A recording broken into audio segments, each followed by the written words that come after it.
What are the rewards for giving up drugs and alcohol and entering an active life of recovery in the 12 steps?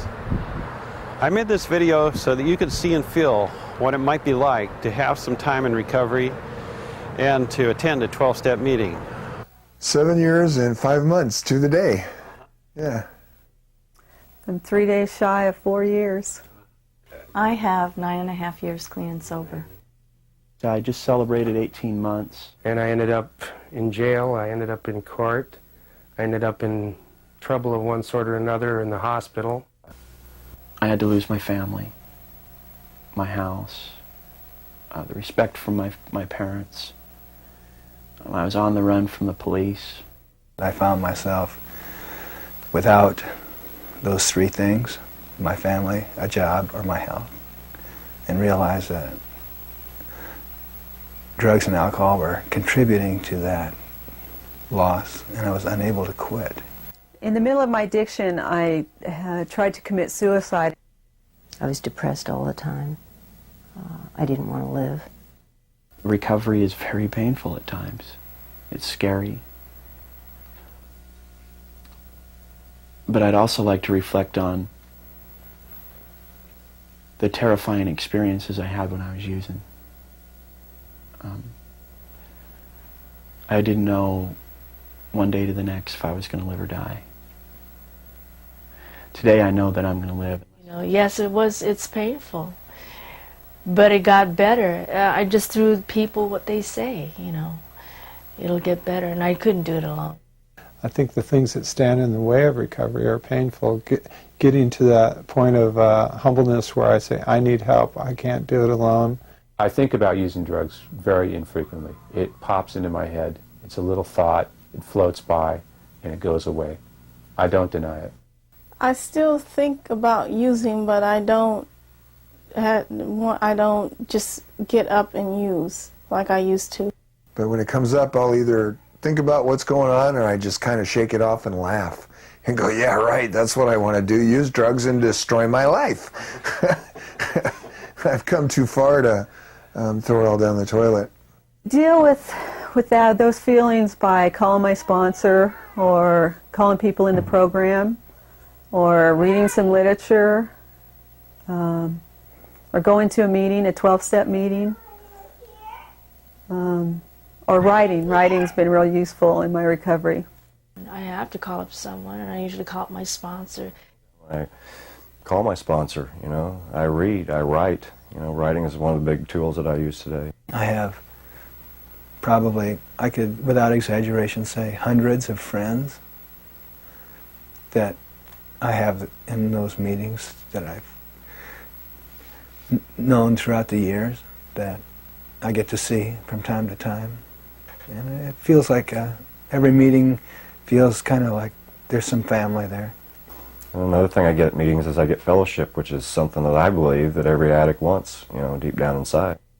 I have relationships with people today that that I have friendships and that I feel closer to than I do people in my immediate family. As I speak, I learn about myself. You know, I don't always know what I'm going to say, and then I start speaking, and I'm, you know, kind of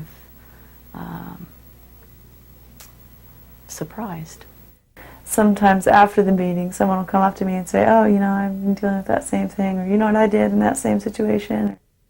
It leaves me feeling lighter. I get some things off my chest. I get to hear myself say what I've been thinking, and it sounds to me more real and acceptable once I've said it. I have a general feeling of happiness and well-being in my life today. I've been at the same job for 9 years. I've reunited and reclaimed my place in my family. That's been really important. My health is good. I contribute to society instead of take away from it. I'm off parole and probation in 7 days. I've been on parole and probation for 17 years. something, if you'd have told me this 20 years ago, I'd never believed it. And it fills me up inside. And I like that feeling. It's nothing that I ever got from drugs. And I've never thought I was capable of going back to school, and because everybody was smarter than me and I didn't retain well. I mean, I had 1,000 excuses, and I'm really looking forward to it now. I really believe like I'm capable of achieving whatever I want to achieve. 10 years ago, somebody had told me that I'd be doing the work that I'm doing, and that I'd be the kind of parent that I am, and that I'd, be a homeowner that, that I've pretty much done on my own as well. I don't think that I had enough self-esteem at that time to believe that those things could have been possible. My life has changed. Things-wise, I've acquired things like I've had a job for 7 years. I started my own business. They loaned me money. I bought a house. Those are things that could have never happened to me the way my life was. I know how to reach out to people now. I have people in my life that are that close to me that I don't have to put the walls up. I don't have to try and manipulate my way of being close to people.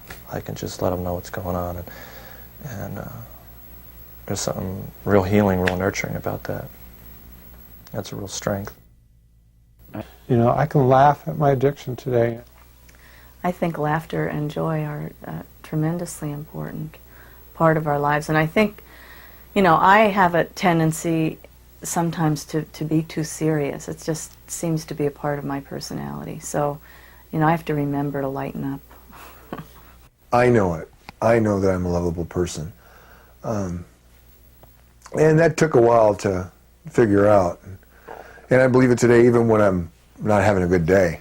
I definitely feel a lot better about myself today than I did even a year ago and even 6 months ago. And it just seems like my self-esteem gets better and better all the time as I continue to work my program. And I would just encourage people to, if drugs and alcohol are not working for them, to follow a lot of people who have walked into that unknown place, because it's really great out here.